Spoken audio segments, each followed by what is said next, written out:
देख रहे हैं आमने सामने नूरुल आरफीन के साथ। अस्सलाम वालेकुम नाज़रीन, मैं हूं नूरुल आरफीन सिद्दीकी और आप देख रहे हैं प्रोग्राम आमने सामने। आज समझ में आया जमहूरियत को बेहतरीन इंतकाम क्यों कहते हैं, ताकि ये इंतकाम पाकिस्तान में लोगों से हर 5 साल बाद लिया जाए, यहाँ तक कि उनका वो आलम हो जाए जो आज इस वक्त कसूर पंजाब में लोगों का हुआ है।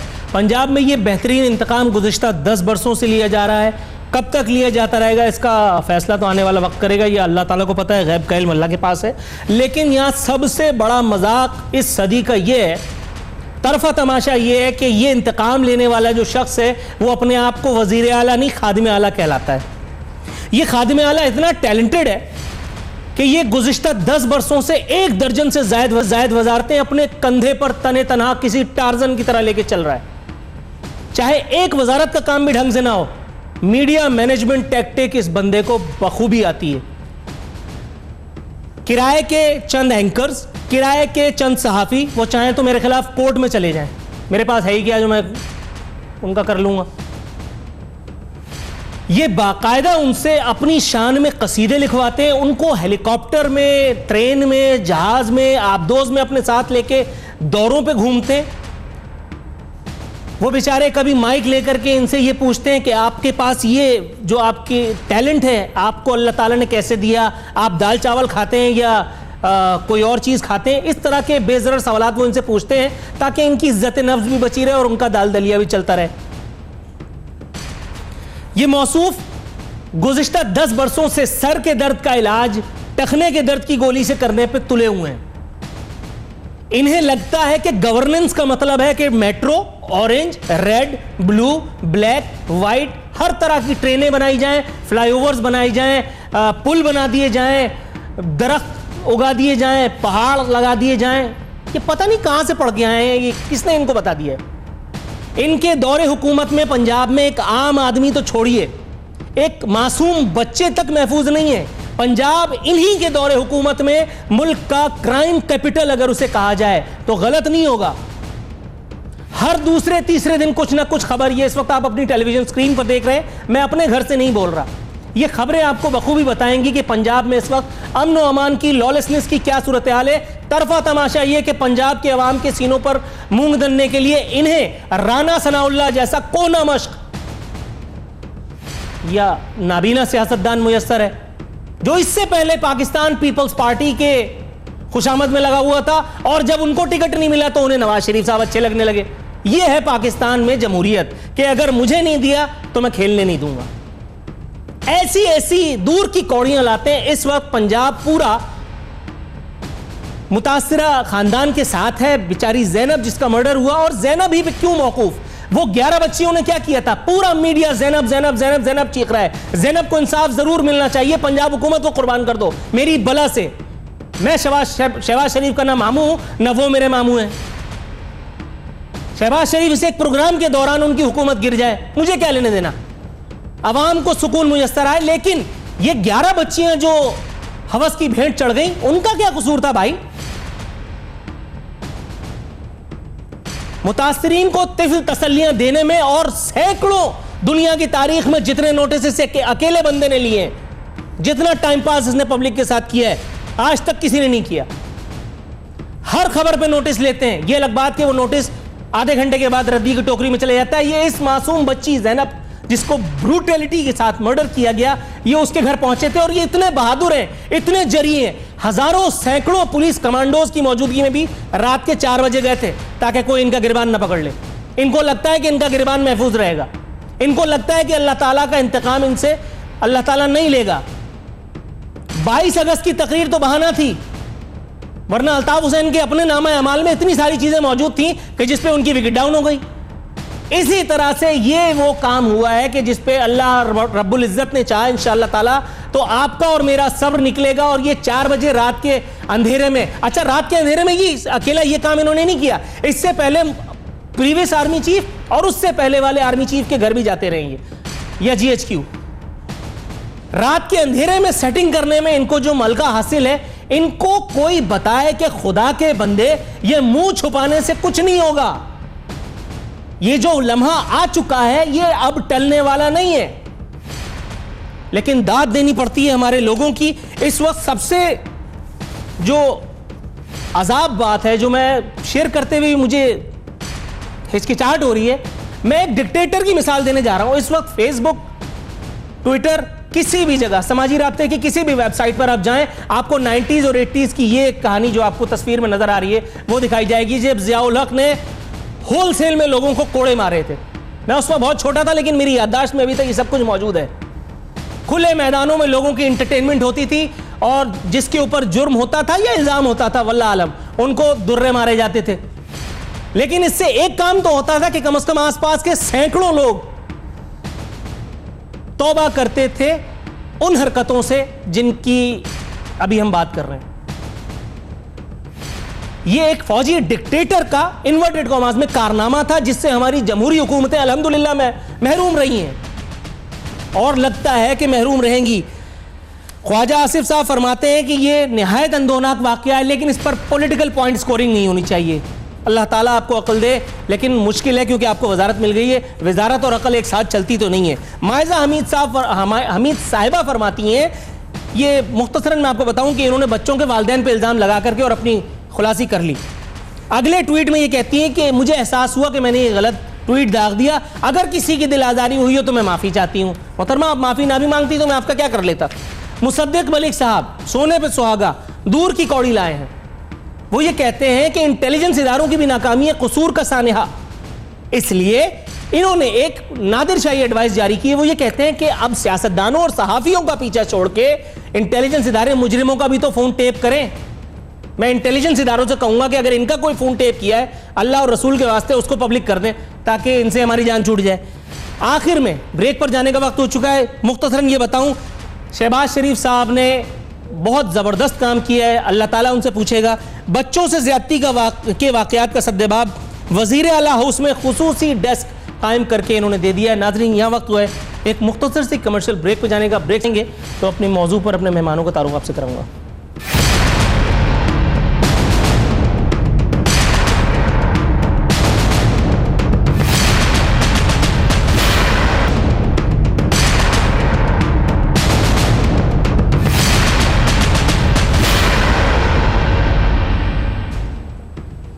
वेलकम बैक नाजरीन। पंजाब में गवर्नेंस की जो सूरत हाल है, बल्कि यूँ कहना चाहिए पंजाब में गवर्नेंस का जो बुरा हाल है उसका रोना रो रहे हैं। यहाँ इससे पहले कि मैं दोबारा ज़ैनब केस के ऊपर वापस आऊँ, आपको बताता चलूँ कि इस वक्त हमारे साथ स्टूडियो में मौजूद है एक ऐसा शख्स जिसके भतीजे ने मुझसे मेरे मोबाइल पर रब्ता किया, मुझसे अपनी कहानी सुनाई, और उस कहानी के मुताबिक इनकी ये जो इस वक्त आपको टेलीविज़न स्क्रीन पर अपने नज़र आने वाले हैं, इनकी भतीजी रिमशा इरशाद भी गुड गवर्नेंस की, खादिम आला की हुस्न कारकर्दगी की नजर हुई। 15 साल इस बच्ची की उम्र थी। रिमशा इरशाद इसका नाम है। चक्री रोड, धमियाल, रावलपिंडी के ये रहने वाले हैं, और ये हल्का है नन अदर देन साबिक वजीर शनाख्ती कार्ड, अपने आप को वजीर दाखिला कहते थे लेकिन वजीर शनाख्ती कार्ड थे, चौधरी निसार साहब। 2017 जनवरी में ये बच्ची लापता हुई। 10वीं जमात की ये तालिबा थी। मुतवातिर पुलिस के पास कंप्लेंट्स करवाने के बाद FIR तो ज़रूर काट दी गई, लेकिन इस ख़ानदान का इस 1 साल में 1.5 साल में जो हाल हुआ है वो इसके भाई ने मुझे बताया। मुख्तसरन इस भाई का मैं तारुफ आपसे कराता चलूँ। जी बशारत साहब। जी सर। आपको मेरी आवाज़ आ रही है? जी जी, आपकी आवाज़ आ रही है। इस बच्ची को ब्लर क्यों किया भाई? इसने कौन सा ऐसा काम किया था? इस बच्ची की तस्वीर तो दिखाओ ताकि लोगों को नजर आए कि मैं जो कह रहा हूँ वो घर से नहीं कह रहा हूँ, झूठ नहीं बोल रहा हूँ। इसकी तस्वीर ब्लर नहीं करनी है। इसकी FIR दिखाएं। ये जी इसकी FIR। ये ज़रा मुख्तसरन बताइएगा सर जी कि आप चौधरी निसार साहब से भी मिले, चौधरी निसार साहब के गुमाश्तों से या तो, और हनीफ अब्बासी साहब से, क्या हुआ? हम चौधरी साहब से बहुत कोशिश की, उनसे नहीं मिल सके, वहाँ तक हमारी पहुँच नहीं थी। हनीफा बसी साहब से 2 बार मिले, 3 4 5 आदमी गए, लेकिन उन्होंने ये कहा कि मैंने CPO को फ़ोन कर दिया, मैंने इसको फ़ोन कर दिया, मैंने उसको फ़ोन कर दिया, इंशाल्लाह जल्दी आपकी बेटी मिल जाएगी। उसके बाद वो भी नहीं मिले और 1 साल गुजर गया। हम लोग यही देख रहे हैं। तो पुलिस के पास जाते हैं, वो भी कहते हैं कि हम काम कर रहे हैं। ये मुझे बताइए इस दौरान में वजीर आला ने जो अपने आप को खादिम आला कहलवाते हैं, उन्होंने आपसे राब्ता किया? नहीं सर, किसी ने कोई राब्ता नहीं किया। हम लोगों ने बहुत कोशिश की मिलने की, लेकिन वहां तक हमारी रसाई नहीं थी, हम नहीं पहुंच सके। अब देखिए आज के शो के बाद कैसे वो आप तक खुद पहुंचेंगे, अब वो आपकी खुशबू सूंघते हुए आ जाएंगे, वरना मैं उन तक जाऊंगा। अच्छा ये मुझे बताइए, ये 1 साल के दौरान मां सिवाय FIR काटने के पुलिस ने कहीं कोई तंग तो यकीनन किया होगा, ये तो पूछने की बात ही नहीं है, फिर भी अगर आप बताएं। वो तो सबसे ज़्यादा हमें तंग किया कि आप ये चीज़ ले आओ, ये चीज़ करवा लो, और आपने नंबर दे दो, ये दे दो। तकरीबन 3 माह तो उन्होंने हम पे ही लगाए। तो जब हमने स्कूल की बात की तो वो कभी कहते हमने ये कर दिया, कभी कहते ये कर दिया, तो नतीजा हमें कुछ भी नहीं मिला, इसी परेशानी के सिवा बस। नाजरीन ये आपको बताता चलूं कि ये चचा हैं उस बच्ची के जो गुमशुदा हुई है पिछले 1 साल 1.5 साल पहले। ये एक एग्जाम्पल है, ये एक एग्जाम्पल है। ऐसे न जाने कितने केसेस हैं। इस वक्त भी आज के अखबार में एक माँ की फरियाद है जिसकी बच्ची 1.5 साल से लापता है। उसने ज़ैनब केस को मिसाल बनाते हुए चीफ जस्टिस ऑफ पाकिस्तान से और जितने भी हमारे यहाँ के लोग हैं जिनको न जाने मसीहा कहा जाए या क्या कुछ कहा जाए, उससे उन्होंने दादरसी की अपील की है। इस बारे में मजीद कुछ कहने से पहले मैं दोबारा इनकी कहानी की तरफ आऊँगा। इस बच्ची के वालिद यानी बशारत साहब के भाई और इनके भतीजे यानी उस बच्ची का भाई, ये बैरून मुल्क मुकीम है रोजगार के सिलसिले में सऊदी अरब में, अगर मैं गलती पर नहीं हूं। इनके वालिद साहब, इस बच्ची के वालिद साहब 6 महीने तक पाकिस्तान में आके दर दर की ठोकरें खाते रहे कि उन्हें उनकी गुमशुदा बच्ची मिल जाए। लेकिन चूंकि अल्हम्दुलिल्लाह अल्लाह का एहसान है, जमहूरियत फल फूल रही है, गुड गवर्नेंस का सफर पूरी आबोताब के साथ जारी है। शहबाज शरीफ साहब की मेट्रो और ऑरेंज जो है अल्लाह उसे नजरबद से बचाए, और शहबाज शरीफ साहब को भी उसका सफर पूरी आबोताब से जारी है। इस वक्त जबकि मैं आपसे बात कर रहा हूं, ये अनब्लर्ड तस्वीर इस बच्ची की अब आप देखिए। शायद आप में से किसी ने इस बच्ची को देखा हो, शायद कोई इसके वेयर अबाउट्स के बारे में कुछ बता सके। बशारत साहब thank you so very much, आपने हमें टाइम दिया। इंशाअल्लाह ताला उम्मीद करते हैं कि इस शो के फॉलोअप की नौबत आएगी। नाजरीन इस पर डिटेल्ड आंसर इंशाअल्लाह ताला PMLN के तर्जुमान जान अचकज़ई साहब इस वक्त हमारे साथ स्टूडियोज में मौजूद हैं, उनसे ज़रूर लेंगे। लेकिन इससे पहले जले पर नमक छिड़कने के लिए हमारे साथ मौजूद हैं करम इलाही गोंदल साहब, ब्यूरो चीफ हैं लाहौर के। मैंने जितना हजियान, जितनी ऑल फॉल बातें कही हैं मेरी तस्हीह के लिए, मेरी दुरुस्तगी के लिए, और अगर कहीं मैं शहबाज शरीफ साहब को नजराना अकीदत पेश करने में चूका हूं तो मेरी दुरुस्तगी के लिए मैं करम इलाही गोंदल साहब से रुजू करूंगा। करम साहब, सर जितना कुछ मैंने कहा, कितना गलत कहा, कितना कम कहा, कितना ज्यादा कहा?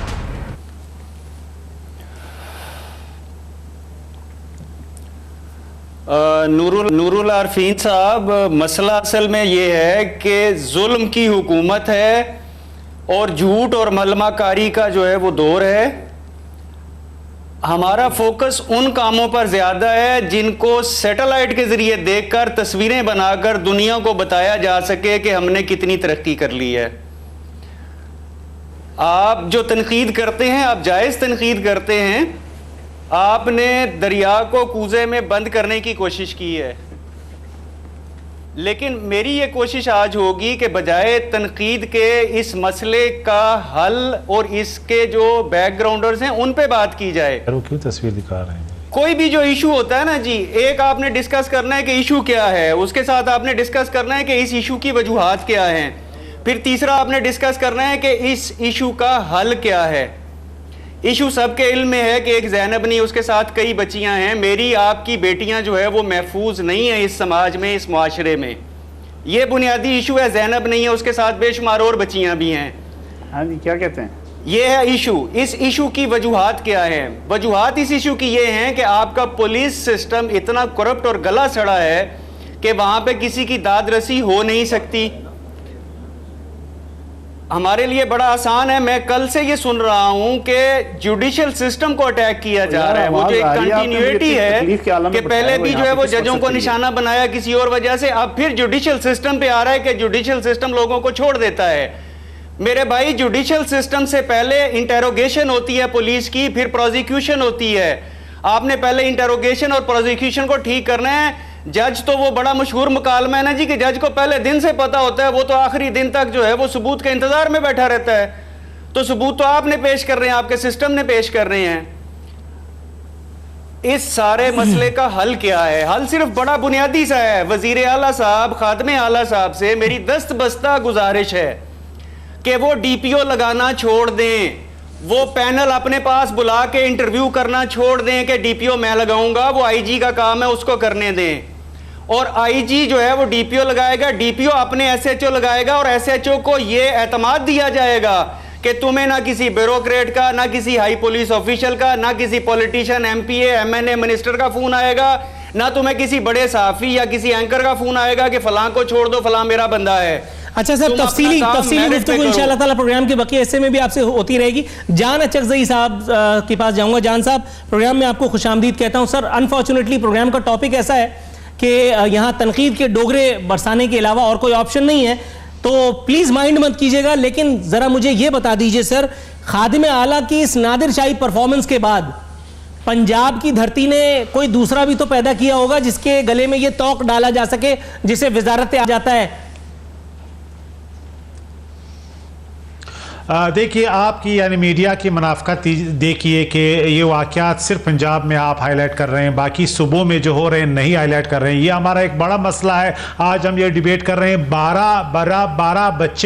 12 बच्चे एवरेज हर रोज़ जो है वो इसी तरह रैप हुए हैं, मर्डर हुए हैं, जिनमें बच्चियां हैं। 2 दिन पहले मैं आपको बताता हूं कि स्कॉटलैंड में हिना शबनामा के नाम से एक बच्ची रैप हुई, मर्डर उसका हुआ। इसी तरह कोहाट में हिना शाहनवाज के नाम से एक बच्ची रैप हुई और उसका मर्डर हुआ।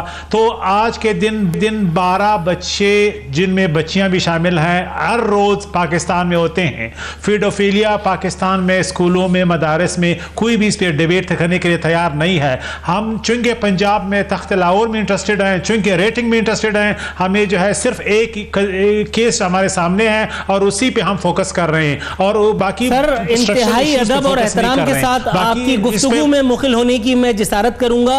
आवाज पे गूंज आ रही है। शहबाज शरीफ साहब ने मेरा जाती तौर पर कुछ नहीं बिगाड़ा, मैं इसके लिए हल्फ उठा सकता हूं अगर आप कहें।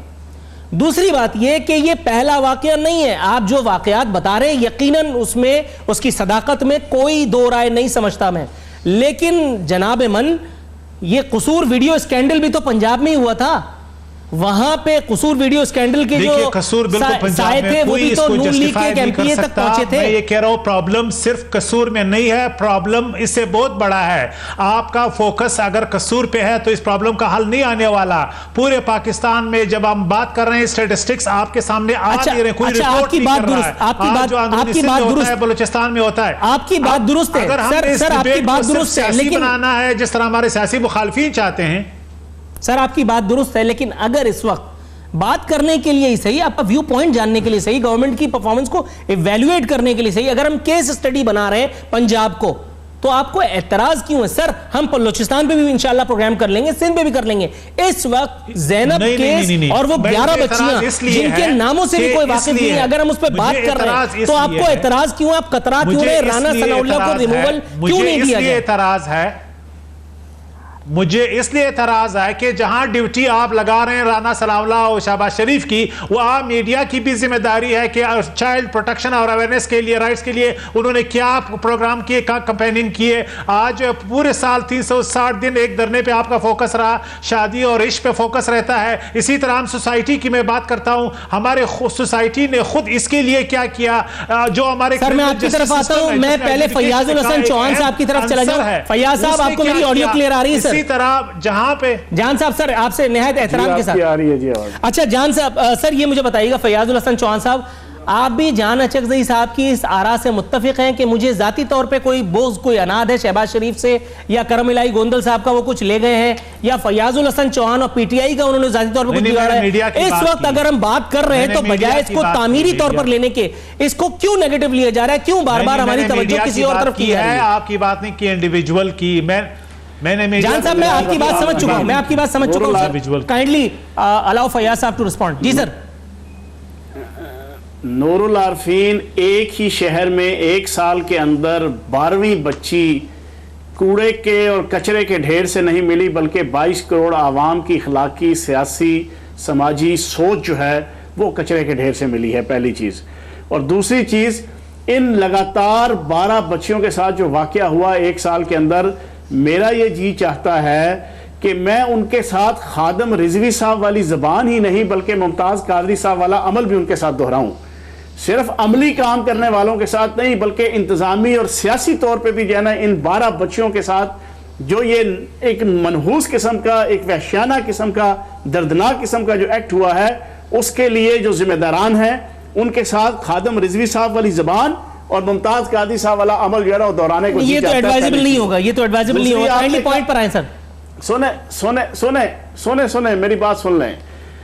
दूसरा, आपने अपने इंट्रो के अंदर कहा कि नाम नेहाद खादमे आला जो है वो तने तनहा 1 दर्जन वजारतों का बोझ अपने कंधों पे लेके फिर रहे हैं। वो तने तनहा 1 दर्जन वजारतें और ½ दर्जन शादियों का बोझ भी उन्होंने जो है ना वो पिछले 8-9 सालों से अपने सरों पे जो है ना उठाया हुआ है। और उनकी जो है वजारत आला और खादमे आला वो 4 चीजों पे मुश्तमिल है। एक इंडियाना जोन्स की टोपी, एक अम्ब्रेला, एक लॉन्ग शूज और एक कैमरे के सामने खड़ी उंगली। बस ये 4 चीजें हैं। और जैसे ही क्या आपकी ये सब का सब जो है वो गायब हो जाती है उनकी गुड गवर्नेंस। तीसरी चीज सबसे इंपॉर्टेंट, सर जरा जल्दी से फरमा लीजिए अपनी तीसरी चीज, क्योंकि ब्रेक पे जाना है। सुन मैं आपको बताता हूं ना, मैंने बड़ी देर आपको सुना है, थोड़ा सा मुझे सुन लो। नहीं सर, ब्रेक से वापस आ जाऊं तो फिर तफसीली गुफ्तगू हो जाए। ब्रेक से वापस आता हूं। नाज़रीन, यहाँ वक्त प्रोग्राम में एक मुख्तसर सी कमर्शियल ब्रेक पे जाने का। वापस आएंगे तो फयाजुल हसन चौहान साहब को दोबारा मौका देंगे कि वो मजीद भड़ास अपनी निकाल सकें।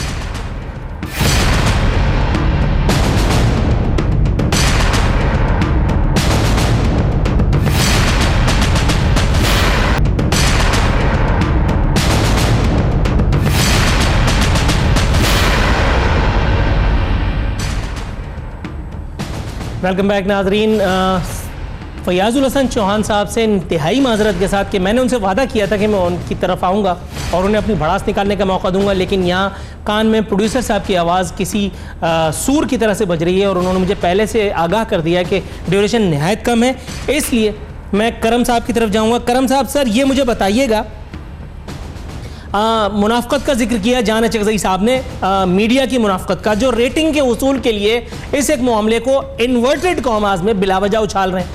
सर आपके ख्याल में इस वक्त जो तनकीद के डोंगरे बरसाए जा रहे हैं उसमें कल जिनके साथ चार्टर ऑफ डेमोक्रेसी साइन किया था पीपल्स पार्टी, वो भी तो इस नेक काम में बराबर के शरीक हैं, जबकि ये वही पीपल्स पार्टी है जिसने सिर्फ ट्रेड, यूरोपियन यूनियन के साथ अगर ट्रेड का अमल मुअत्तल ना हो जाए, इसके लिए कराची में एक चाइल्ड किलर शफकत हुसैन की फांसी को 5 साल तक ये मोमबत्ती माफिया के साथ मिलकर के रोके रखा। क्या कहेंगे सर?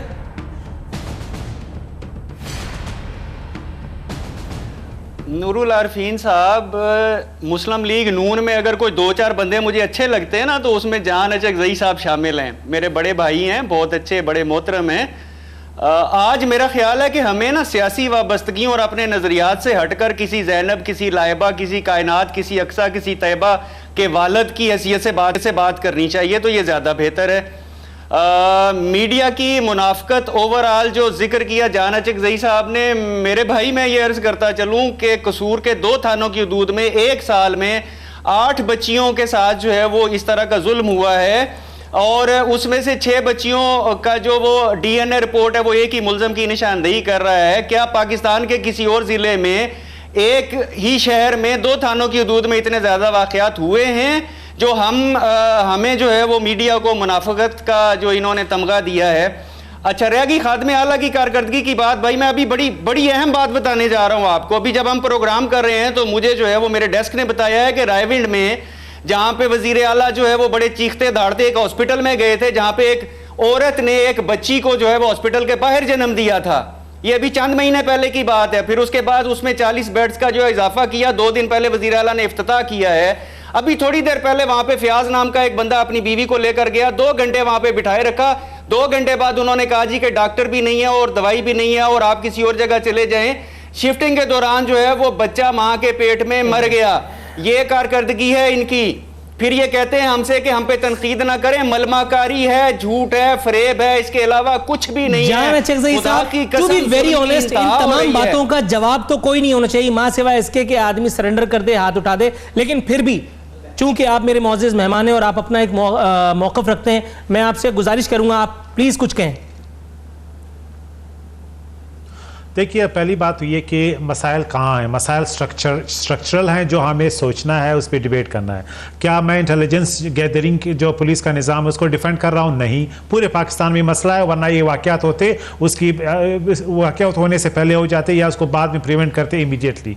दूसरी बात ये कि इन्वेस्टिगेशन का निज़ाम पुलिस का बिल्कुल पुअर है। पूरे पाकिस्तान में ये हमारे लिए चैलेंज है, हर जगह है, क्योंकि हर जगह ये वाक़यात हो रहे हैं और इसी तरह कातिल जो है वो इस्केप करते हैं। दूसरी बात ये कि जब उनको सजाएं मिलती है 10-10 साल तक, क्रिमिनल कन्विक्टेड क्रिमिनल जो हैं वो माफ, उनकी सजाएं कम हो जाती है, फांसी नहीं लगती या जो फांसी दी जाती है उस पर अमल नहीं होता, तो 10-10 साल उनके केस चलने के बावजूद भी उनकी कन्विक्शन नहीं होती, लिहाजा डर और खौफ खत्म हो जाता है। ये स्ट्रक्चरल इश्यूज हैं, इसको आप ब्लेम करें, किसी भी सियासी हुकूमत पे आप ब्लेम कर सकते हैं। मजमूई तौर पे इसके लिए सिर्फ ये कहना कि इसकी जिम्मेदारी एक शख्स पे है, एक शख्स पे आप उसको सियासी पॉइंट स्कोरिंग के लिए इस्तेमाल कर सकते हैं, बिल्कुल कीजिए, शौक से कीजिए। दूसरी बात ये कि मीडिया का किरदार क्या है, मीडिया क्यों लाजमी है? मीडिया ने इस हवाले से लोगों में शऊर की आगाही करनी है, पब्लिक ओपिनियन का प्रेशर डालना है, ताकि जो स्टेक होल्डर है जिसमें सबसे ज्यादा पुलिस है, लोकल एडमिनिस्ट्रेशन है, उन पर प्रेशर रहे। कलामी की गुंजाइश निकालते हुए सर निहायत एहतराम दस्त बस्ता गुजारिश करूंगा, फैयाजुल हसन चौहान साहब को मौका देना चाहता हूं सर आपकी इजाजत से।